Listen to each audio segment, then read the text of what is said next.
It's time for another edition of Saturday with Seniors. A big thank you to our sponsor, Eisenhower's Tioga County Harley-Davidson. You're going to find them just a little bit south of Mansfield. If you're looking for a bike, they'd love to talk with you. If you need some service work done on your bike, they'd love to talk with you. If you have a motorcycle that you want to sell, they'd love to talk with you. Eisenhower's South Mansfield, stop on by. And if you're looking for a gift also for someone, maybe Father's Day, they've got some great gift ideas there too for anybody who loves Harley-Davidson products. Eisenhower's, thank you for sponsoring Saturday with Seniors. I'm with George Bud Brooks. I guess you go by Bud, right? Yes, I do. All right, in Covington here, and you were gracious enough to invite me into your house here and I could learn about your life. So when were you born? I was born April 24th, 1944. And born, I think you told me, in Blossburg. Yes, I was born in the Blossburg Hospital, and that was still here. I think about half the people I've interviewed for this program are born in Blossburg Hospital. Was it that big of a hospital back in its day, or that popular of a place to be born? Yeah, it was a pretty good place around here at that time. It done a lot of business up there, and it was very well kept up. So what did your parents do when you were a kid? My dad peddled milk when I was born, and he covered Mansfield, Covington, Blossburg, Arnott, and he had two routes. He done them 3 times a week, Monday, Wednesday, and Friday, and Tuesday, Thursday, and Saturdays. Was this to stores or to homes? He went from house to house, put milk in them little boxes you used to see on the front porches, and he went to the restaurants, the big grocery stores, and gas stations all along the route. Our younger generation doesn't know what a milkman is. We hear jokes more about milkmen than knowing what they are, but milk was delivered once a day back then? Yeah, he had, I think, about 300 and some customers, and they were divided up in 2 groups. Like I said, he delivered Covington area one day in Blossburg, and the next day he'd go to Arnott and Morse Run. But every day he would stop at the restaurants and garages along the way that sold milk products and stuff. He stopped there every day of the week. So he'd go straight from the farmer to the home? No, he, at the time that he had to go in the morning, he went down below Tioga. It was Dairyman's League when he started, and then Lorette Milk Company bought them out, and he peddled milk for them until about the late 70s. And then they went out of business, and then my dad went into J&B Mining, and he drove a uke in the strip mines in Morse Run. And your mom take care of the kids? Was that? No, my mother had a job. She worked over to Auto Precision here in Covington. She ended up running a machine for a while, and then she ended up as a production manager over there. And where was Auto Machine? It was right across the river bridge in Covington on West Hill. It's that big building on the left-hand side, the first building you come to. Where Keystone is now. Yes, where Keystone is now. I didn't know what it was called before that. Yeah, the first building you come to there where the welding shop was originally, that was Esso. They had a couple of delivery trucks parked in there. They delivered to farmers and homes and fuel oil and stuff like that at that time. Wow. So you're born in Blossburg physically, but then your parents were living in Covington when you were a kid? Yes, they lived in Covington. We lived in an apartment right here on the corner, which used to be called the Tioga Candy Company. There was apartments there. We lived in one of those apartments when I was first born. And then after I was a year or so old, we went across the river, and we lived in a house over there for a couple years. And then we came here. My grandfather sold this house. It was part of our farm, or his farm. And we came here and lived, and I've lived here ever since. So you've lived in this house for over 70 years. Yeah, I've been here probably about 75 years in this house. In this exact same, was it a new house when you moved in? Oh, no, it was an old double plank house. It was a farmhouse. And originally it was a house that my grandfather had his helpers lived in. And then finally there wasn't any family anymore. He had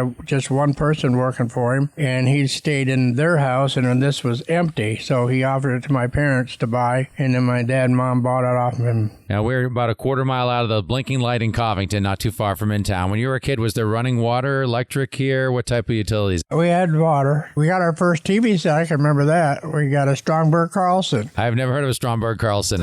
Nobody else has around here nowadays. I knew all my Zeniths and everything of that day. No, my uncle had a hunter up here from Philadelphia area, and he dealt in TVs, and my dad put a TV line up over the hill, on top of the hill up here. We got permission from Farrell's. Farrell's owned the land up there, and he got permission from the lady, and she lived actually in Elmira, and we put 3 antennas up there, and the group down over the hill here, and we run a TV line with 2 lines and had to solder them little plastic spacers in them to keep from touching. So you kind of had cable TV before everybody had cable TV. Do-it-yourself cable TV. The only problem is we had to maintain it ourselves. Well, yeah. And what did you get in with that? One channel, two channels? That's all we had was 2 channels. So when you were growing up in Covington, you were within walking distance of downtown. Did you go there into town often? I used to ride my bike downtown. I had several friends right down here on this road. And I had to walk to school because I was just out of the limit. Then my neighbor up on the hill above me here, about 150 yards, she could ride the bus and I had to walk.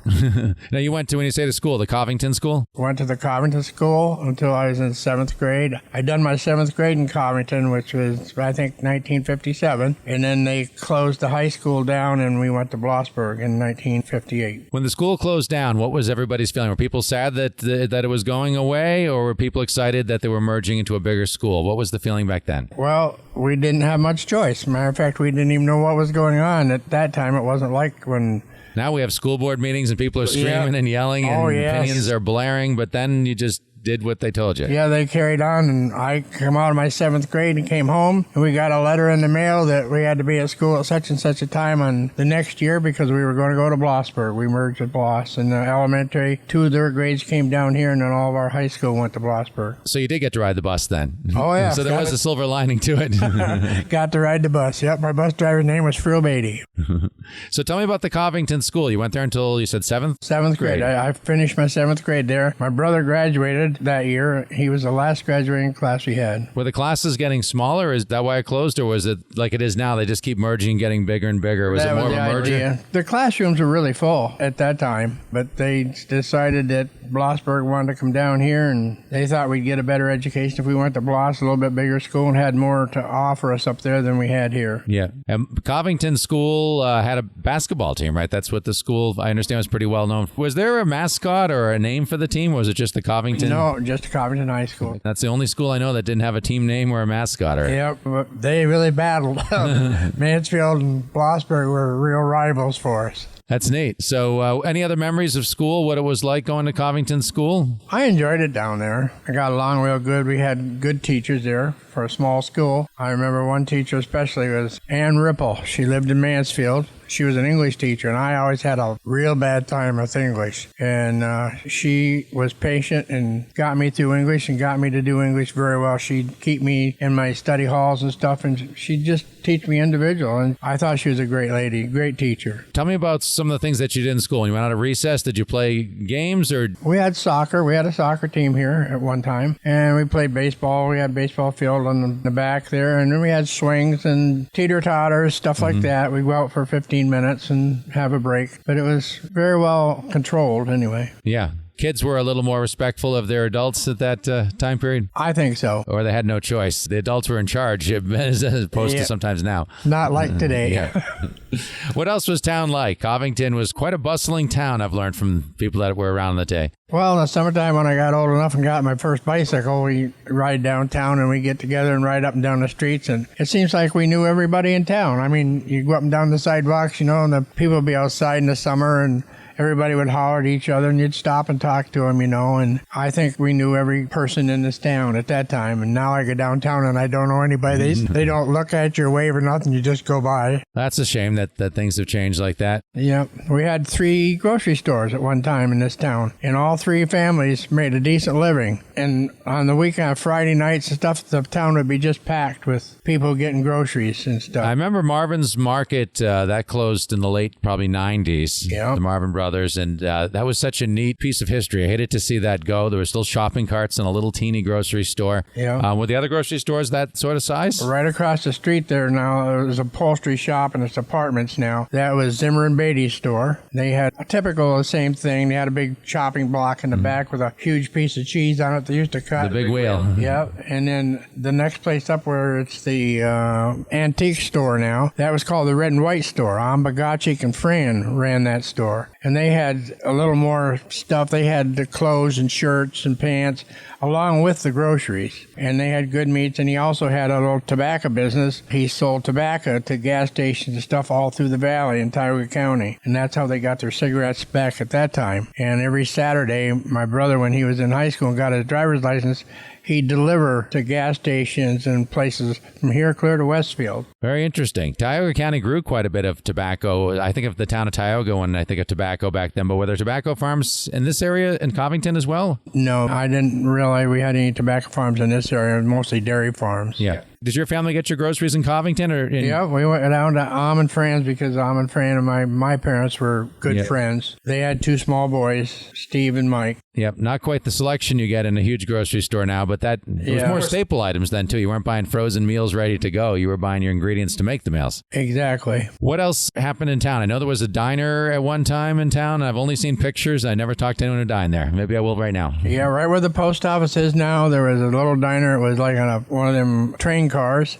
I think it closed at midnight or something like that at night in the summer. A lot of the mushroom trucks used to come from Williamsport going to Buffalo, and back in them days, the servicemen used to hitchhike, and the lady that run that originally, name was Maisie, and if they came in there with a uniform on, there was never any charge for their meal. She gave the servicemen a free meal. Wow, true American. Yep. Now, you're saying you knew everybody in town, and you probably did, but also Route 15 went through Covington, so there was probably a lot of transient truckers through traffic. Like if you were on the trucker list of great places to dine.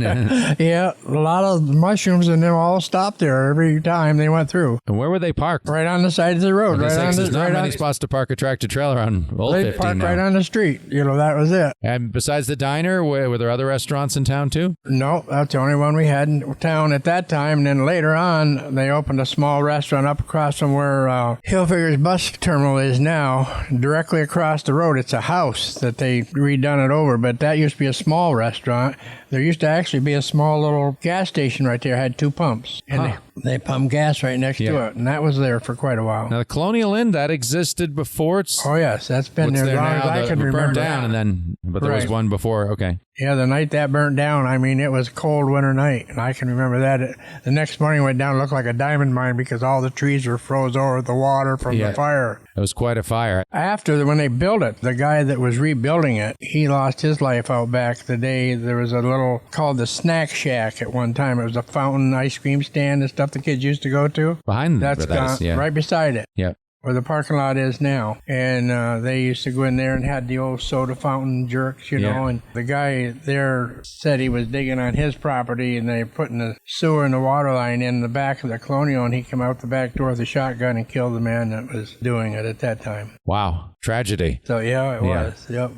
Putnam Park, about a half mile north of where the blinking light is in Covington. Now it's a gas industry of some type. Before that, it was a bar when I came here. But going before that, there was some entertainment there. Yeah, there was actually a swimming pool right there. And they had all kinds of stuff outside for kids to play and stuff like that. Did you just pay one fee to go in and use the pool, or was the pool there and you bought your concessions? Just used it, as far as I know. I never paid anything to go in there when it was there. Yeah. Besides the pool, was there a bar and restaurant, too, at the time? The bar was right there like it is now, in about the same place, but of course it's been replaced now. But that old bar was right there for as long as I could ever remember. And going the other direction towards where Matthews was, I know vague pieces of history, and you can fill me in on this glass factory. Wasn't down that direction? Yeah, it was down there about where they got their storage places now. I was there before my time, but I remember it being there because my dad talked about it. Mm-hmm. So for entertainment, did your family go out often? Or I'm going to say the majority of the people I talked to really couldn't, when they were younger, didn't have the funds to go out to eat more than on a special occasion, although some did. How was your family set back then? They mostly went out just on holidays or special days, somebody's birthday or anniversary, something like that. And for entertainment, mostly they went to the movies. They had a nice theater in Mansfield at that time. They had one in Bloss. And my mother used to pick up the kids when they had special Saturday matinees and take a whole carload of kids to Blossburg all the time. Yeah. For a quarter. 25 cents you could get in. Well, 25 cents sounds like a really good deal, and it was, but how much money did people making back in those days? Well, they weren't making that much, $4, $5, $6 an hour. That was a good paying job back then. A lot of people I talked to were making $1 an hour back in the 40s and 50s. That was... Well, when I was in school in 11th grade, I knew I wanted to get a car. My dad said I had to buy my own car. And so that year I got a job for Louis Hilfiger. He'd done lawns and stuff. We called him Hilfiger the Digger. He put in lawns and sewer systems and stuff like that all around. Had some small dump trucks. We hauled gravel, topsoil, and I made $1 an hour. And I thought I was doing great. Well, you were doing great then. If movies were only a quarter back then, and gasoline was probably 50 cents a gallon or whatever it was back then. And we got 40 hours a week, so we got $40. That was good at that time. Sure. So Covington School closes. You go to Blossburg. You get on the bus. And you remember your first day on the bus? Wondering where you were going to and were you going to fit in this new school? Yeah, it was kind of tough the first year up there, but after that, it came out pretty well. I had a lot of good friends up there after a while. But we was kind of nervous. I know that when I went up there. They're probably recruiting your basketball team. Yeah, all trying new. to figure out who the good players were. They had all new kids, and all new teachers, and it's hard to go to a strange place and get started. But yep. Once we got started, it was fine. So did you get to Mansfield often or Blossburg? If you weren't going to Covington, or was really Covington your hub of hanging out? We went both places on the weekend. When I finally got old enough and got my driver's license, I bought my first car over in Towanda. Which was what? It was a little Ford Custom Coupe, 6-cylinder, and paid $300 for it. And I thought I was king on the road, And we used to go to Mansfield and pick up some of the kids I went to school with, local here in town. We each put $1 for gas in. You could ride all night long on $1. But we had a good time. Yeah, just a lot of people just enjoyed going for a ride back then. Going for a Sunday drive was something. Now gas is too expensive. We just planned to get from A to B and back and not enjoy the trip. So what was your first job? My first job was with Louis Hilfiger. Yeah, but the digging job, I'm sorry. And then from there, that was part-time though, or? In the summer. Okay. And in the weekends, in the wintertime, he had a garbage run, and we picked up garbage from Mansfield Canoe Camp and up the back way, and we dumped it up here in the side road up there in the dump. And we had a dump right here in Covington. Yeah, I didn't know there was a dump in Covington. Well, it's not there anymore. But they used to just back it over by the creek and just dump it in up there on the back road. It was there for years and years. Everybody used it. Just dump whatever right there? It's been cleaned up since then. And there's probably some interesting stuff underground if you dig down and find Well, I know we used to go up there with the 22s and shoot rats. I've heard of more than one person going to the dump for entertainment, to either see the bears or shoot the rats. Yeah, one or the other. What did you like to do as a kid when you got older in high school? Did you got your car? Did you? Oh, we went bowling and stuff like that. And did you go bowling in Blossburg? Had a bowling alley, right? Yep. That burnt down in 1969. It was in the winter. Yep. And the whole side of the town Well, the went. plaza is, that whole section wasn't a plaza. That was the other side of Main Street, the mirror of the... Yep. There's a supermarket there and a bar in there and bowling alley there, a jewelry store, a doctor's office, all the way down to Martin's Market. That was a big grocery store at that time in Blossburg, Martin's.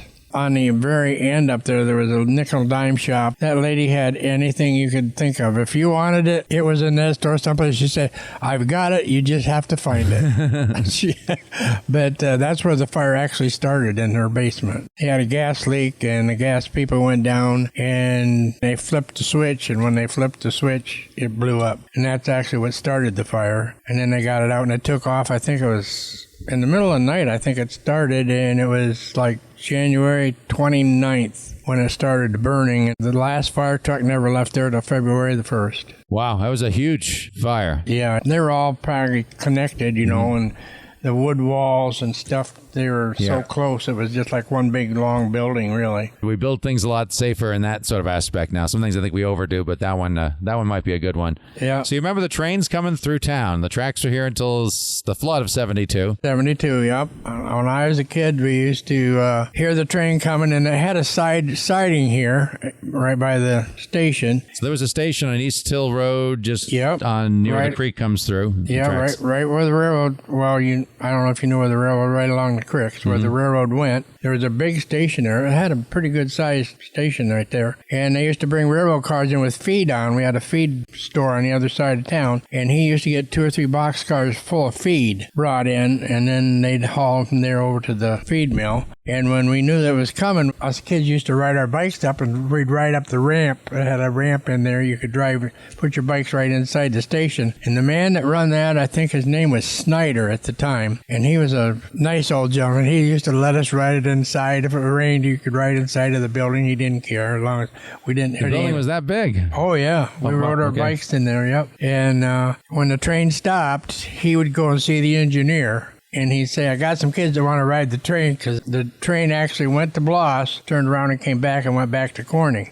And the engineer would say, okay, let them ride in the caboose. I'll stop on the way back and drop them off. That was our big thrill. And you got to do that more than once. Oh yeah, several times we rode the train to Bloss. Can't do that now for many reasons, but that's an amazing story. So when you got to town, did you get off of the caboose or just wait and just come back, just go for the ride? No, we'd just go to Bloss. They'd turn around, they'd push it back down, and he'd get in town here, and he'd stop and let us off, and give us a big wave on his way to Corny. How old were you then when you got to ride a caboose? Oh, I was probably 10 or 11. Nowadays, parents don't let you out of their sight then, and your parents didn't worry, and you didn't worry either, right? No. They took good care of us. Yeah. I would love to ride that train. That would just be amazing. We thought so at that time. I look at that and I just try to imagine a train coming through. If I could time travel and do that, that would be the best day of my life. Yeah, it usually had 10, 12, 14 cars on it, going to Bloss and back, because the foundry shipped a lot out of Blossburg on the train at that time. Yep. And then, of course, they brought feed up here to this place, and they stopped in Mansfield at that time, too. The feed mill there in Mansfield got a side rail right there by the high school. Used to be a feed mill down over there. Yeah. They used to get carloads of feed in there. So is this steam engines back then, or were they switched over to diesel? That's right around that time period things were switching. They used to cause a fire. They used to burn off the mountain here about every year, or get the sparks would fly out of the engine and set Red Rock on fire, and they have to go up and put the fire out every year. But it kept it cleaned up there. They burn it off pretty near every year. Wow. Any other memories you want to share? I don't know which direction you go. There's so many things to talk about. It's fascinating to me. I was thinking about the other day when you mentioned about coming from back in those days till now. There's about 7 or 8 diners from Blossburg to Mansfield that went out of business. What we have now and what used to be here years ago. Yeah. Was there any hotels between Mansfield and Bloss? Just the Colonial Inn. And that did have rooms back in the... Yeah, they had rooms. They still do have rooms there. Yeah, I guess they do rent more permanent residents, but yeah.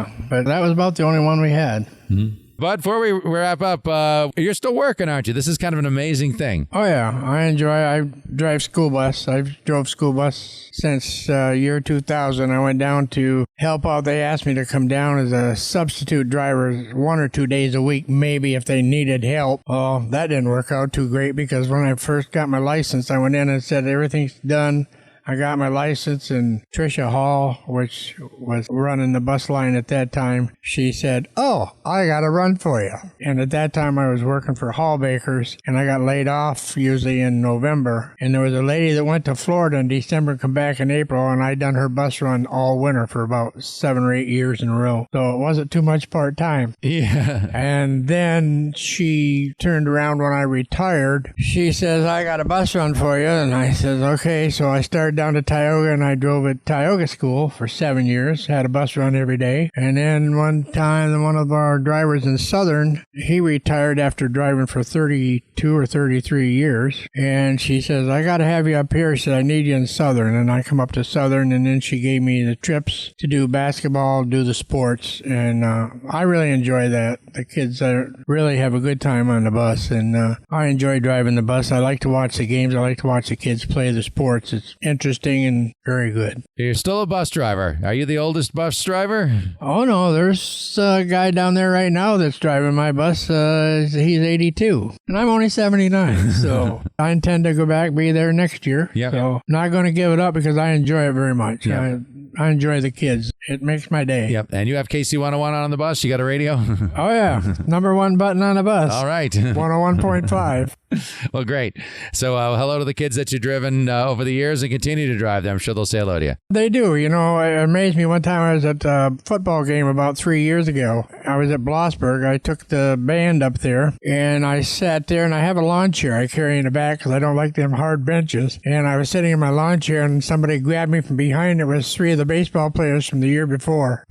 And they're going to college, and they come up and give me a great big hug and said, "Bud," she says, "I really enjoy Bus 6. She said, "We really miss it." She says, "You still driving that bus?" I says, "Yep." And he said, "Well, great." He said, "We had a good time." And he said, "And everything was always great on your bus." Well, great. You have to retire that number when you retire driving. Well, I don't know. It's still there and retire going. A bus number. We're still going strong. So It'll be many years from now, I'm sure. I hope so. Very interesting time. Well, I appreciate you sharing your stories and all with us. Well, I was glad to have you here. Yes, very interesting. I love learning from people that experienced it firsthand and preserving our heritage and our history here. So Yeah, we had a good time back then. Didn't know how lucky we were, really. So if you had a choice of being raised back then or now, which would you choose if you had to do it all again? Back then, by far. Doesn't scare you that there was polio back then and life expectancy was 20 years back then in your parents' age, and nobody knew cigarettes were dangerous, so everybody was used to them? No, we didn't have to worry about things they do nowadays, that's for sure. Well, very interesting. And most people say what you said there. So thank you so much. George Bud Brooks joining us here on Saturday with Seniors from Covington on KC101. If you want to hear the interview, if you missed any of it, it's on our YouTube channel. Just search on YouTube, Hometown Country Radio Station, Saturday with Seniors. We've got about 40 editions on there. It's KC101. You've been listening to Saturday with Seniors, brought to you by Eisenhower's Tiger County Harley-Davidson, South Mansfield. Whether you want to add some performance to your bike, you need some basic work done, an inspection done on your Harley-Davidson, or an inspection on any brand motorcycle, they do all that and more. Eisenhower's Tiger County Harley-Davidson, thank you for sponsoring another edition of